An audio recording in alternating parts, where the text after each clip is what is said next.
Ilara had always preferred the back row, not because she was shy or weak, but because it gave her a clear view of everything happening around her. From that seat, she could watch her classmates, the movements of the instructors, and the way the room changed when different species of students came together. The Galactic Academy of Strategy and Combat was no ordinary school. It was a place where the best minds and fighters from across the galaxy trained, and Ilara, human among aliens, had always been underestimated. Humans were considered clever, adaptable, and resourceful. But in a room full of physically stronger or more aggressive species, they often didn't get the respect they deserved. Ilara knew this. She had grown up hearing that humans were fragile, unpredictable, or primitive. That only made her more determined. Quietly observing, calculating, planning. This was her way to survive and, when needed, to win. The classroom smelled faintly of metal and ozone. Walls lined with holographic screens displayed diagrams of alien starships, tactical formations, and battlefield maps. In the center, Commander Vraxis stood, his tall frame and shimmering scales catching the light. He was a Morvian, a species known for their combat instincts and near-impossible reflexes. Most students feared him. Many of his lectures included lessons in hand-to-hand combat, strategy, and survival skills. But there was always an underlying test, a subtle challenge to see who could keep up. Ilara did not flinch.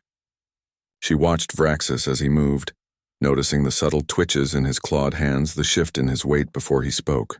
Humans had a saying, "Watch the hands, see the intent." It seemed to apply across species, too. "Today," Vraxis said, his voice low and rumbling, "we will focus on reaction under pressure.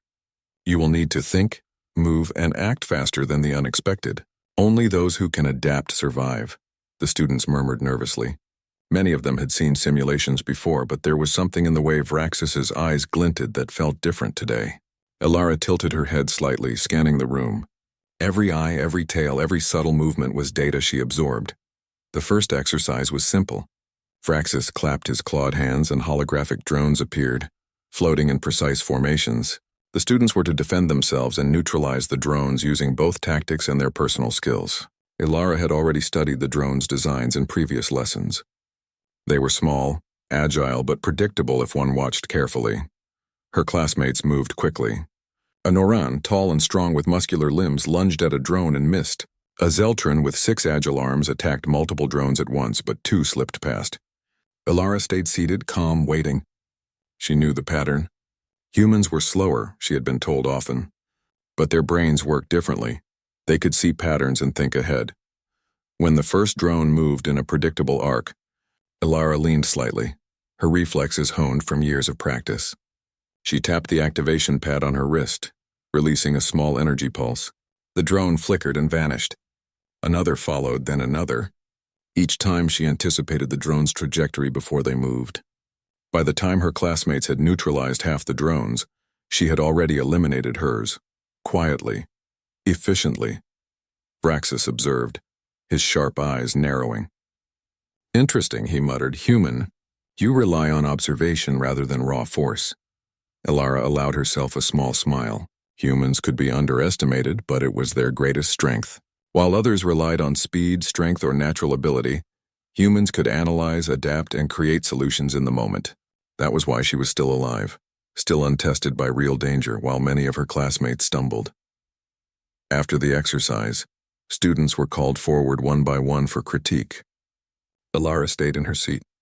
Vraxis' gaze swept the room, lingering on her longer than she expected. "Human," he said finally, "come forward."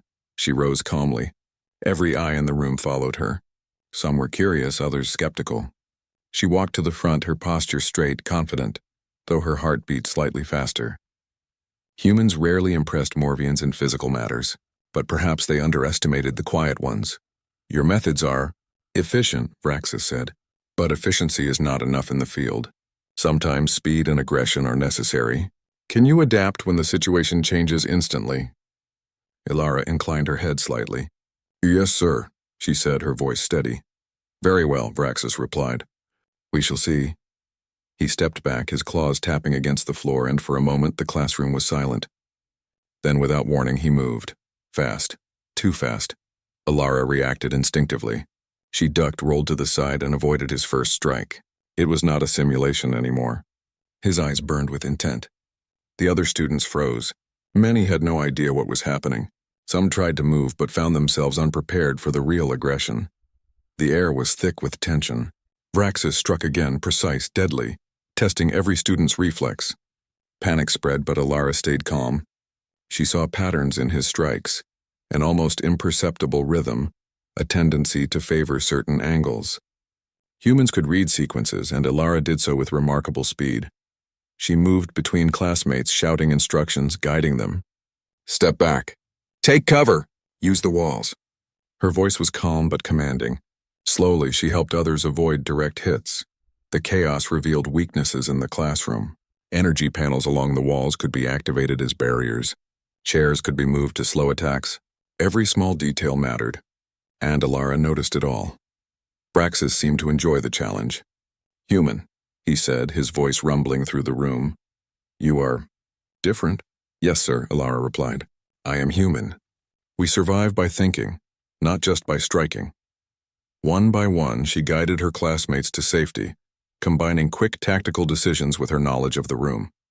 They began to move like a unit under her quiet leadership, and slowly the tide began to turn. Where panic had ruled, strategy now took hold. Finally, the instructor paused. He studied her, a faint smile crossing his alien features. "Perhaps humans are not to be dismissed so easily," he said. The room was quiet. Some students were bruised, some shaken, but all were alive. Alara returned to her back row, sitting down, calm as ever. Her classmates looked at her with newfound respect, some with awe. She did not smile. She simply observed. Quietly. Calculating. Watching. Because this was only the beginning. Somewhere in the depths of the academy, beyond classrooms and training halls, real danger waited, and Alara knew that the true tests were yet to come. But for now, she had proven something. Even in a galaxy full of stronger, faster, and more aggressive species, humans had their place. And when underestimated, they could become unstoppable. Her mind raced with possibilities. If the instructor could attack like this in the middle of a lesson, what else could happen? Who was truly a threat, and how could humans not just survive but shape the galaxy itself? Ilara's quiet presence in the back row, once overlooked, had begun to matter. And soon, very soon, it would matter more than anyone imagined. She leaned back, arms crossed, eyes scanning the room. The other students were still shaking off fear. The instructors whispered to one another, and somewhere beyond the academy's walls, a galactic web of intrigue and danger was beginning to tighten. Alara did not flinch.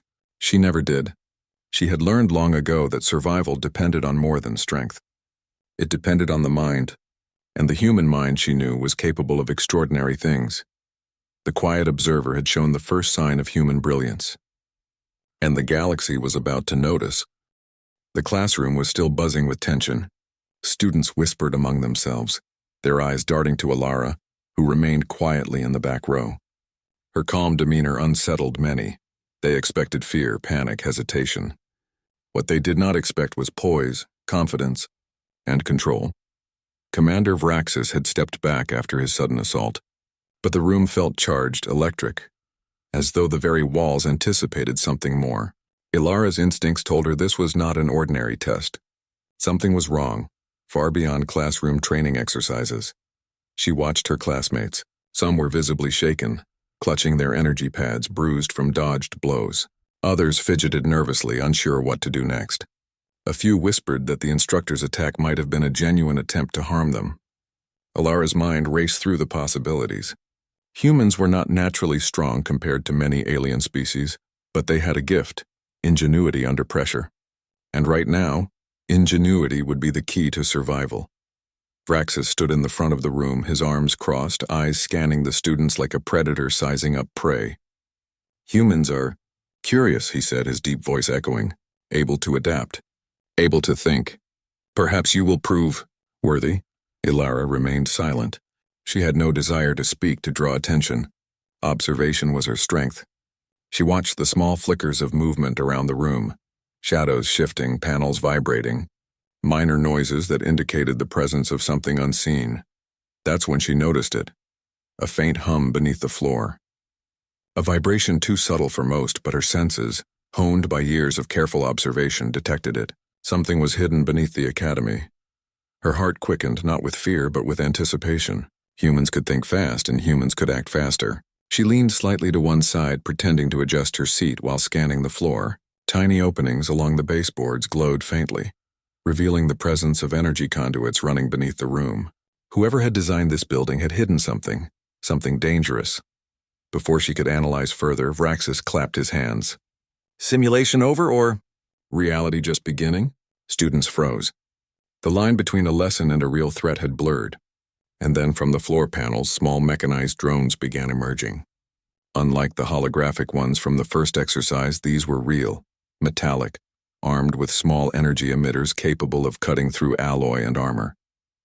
They moved in formation, silent and precise. Ilara's mind raced. This is not a simulation, she muttered quietly to herself. Other students panicked, screaming and running in all directions. Many tried to fight, but they had little knowledge of these machines' speed or pattern. The drones split into groups, circling and isolating targets. Panic spread quickly. Fear weakened even the strongest species. But not Ilara. She moved, not in haste, not blindly, but carefully, guiding herself and the nearest students to cover behind overturned desks and energy barriers. She shouted instructions. Watch the left flank. Move together. Don't separate. Her voice was steady, commanding, and her classmates listened, some reluctantly. For the first time, they realized this human was not just a quiet observer. She was a strategist, calculating the battlefield in real time. The drones attacked in waves, small bursts of energy slicing the air. Ilara noticed patterns. The machines moved in predictable sequences, repeating every 3 seconds. Using this, she instructed students to time their movements precisely. They dodged, rolled, and countered, slowly turning chaos into coordinated defense. One of the Zeltrans, a 6-armed alien named Triven, sneered. Why are we following a human? He snapped. Ilara didn't answer. Instead, she pointed to an unstable conduit above their heads. Triven, aim your pulse emitter there, now. The Zeltran hesitated, then followed. His shot hit the conduit, releasing a spark that short-circuited a group of drones. The others froze for a moment, confused by the unexpected attack. Ilara seized the opportunity. Push forward. Use the walls as cover, move as one. Step by step, they advanced. Slowly, the humans and their allies forced the drones back, combining human ingenuity with alien strength. Ilara moved with precision, calculating angles, energy outputs, and timing. She noticed that Vraxis had not engaged the drones directly. Instead, he was observing, testing. But something told her he was not entirely in control of the situation. Humans are interesting, he muttered again, almost to himself. They learn quickly. Ilara realized he might not be the only threat. Someone or something had deployed these drones, and if the instructor himself was testing them, then the real danger could be far beyond the classroom. Her instincts screamed that escape was vital. She led a small group through a side corridor, noticing that the walls themselves contained hidden panels. With careful taps and pushes, she revealed emergency passageways. They were narrow, claustrophobic, but safe. For now. The corridor led to an observation deck overlooking the Academy's central control hub. From here, she could see the larger structure. It was massive, layered with hidden systems, some glowing faintly with unknown energy. She realized this academy was not only a school, it was a fortress, a laboratory, and a potential battlefield. We need to find the source of these drones, she said, her voice low but firm. They are being controlled. If we stop the controller, we stop the attack. The others nodded, though fear lingered in their eyes. Humans, she knew, were often underestimated, not just for their physical abilities, but also for their resilience under pressure. And right now, resilience mattered more than brute force. They moved quietly, sticking to shadows, avoiding patrol drones and observation systems. Ilara's mind calculated every move, every risk. She thought about how humans could improvise, turning ordinary tools into weapons, finding solutions no alien would consider. She quietly instructed others to prepare improvised traps using nearby equipment, combining human ingenuity with alien technology. Finally, they reached the central hub. The room was enormous, filled with holographic displays, energy conduits, and control panels. In the center sat a humanoid figure operating a complex console. The figure wore a hood and mask, concealing identity, but Alara sensed intelligence and precision behind every movement. "The controller," she whispered. She observed patterns, calculating timing. The drones outside were linked to this central system. She noted weaknesses in the energy flow, small gaps where a well-placed pulse could disrupt the connection. Using hand signals, she guided Triven and a few others to attack simultaneously. A coordinated strike designed to confuse and disable the drones. The plan worked. Pulses hit the conduits, sparking and short-circuiting several drones instantly. Some fell to the ground harmlessly. Others ceased movement mid-air.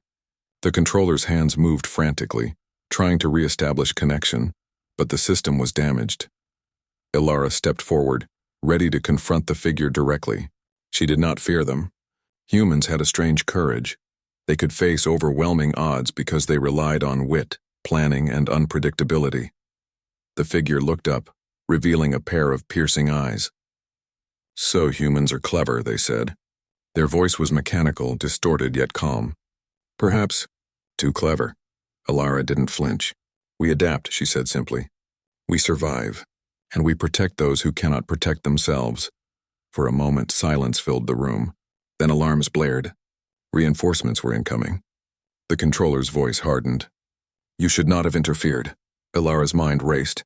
Humans could improvise. Humans could take risks others would not dare. And humans could fight, not just with strength, but with intelligence. She scanned the room, noting exits, conduits, and panels. "Everyone, follow me," she ordered. "We go fast, we go smart, we go together." Step by step they moved, dodging energy blasts, using improvised shields, and navigating the maze-like corridors. Alara's calm, observant nature guided them. The humans and their alien allies moved like a single organism, adapting, reacting, surviving.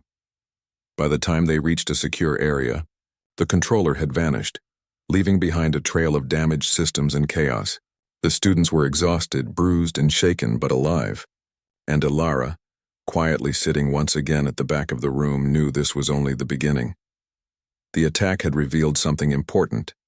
Humans, though underestimated, had a power others could not see.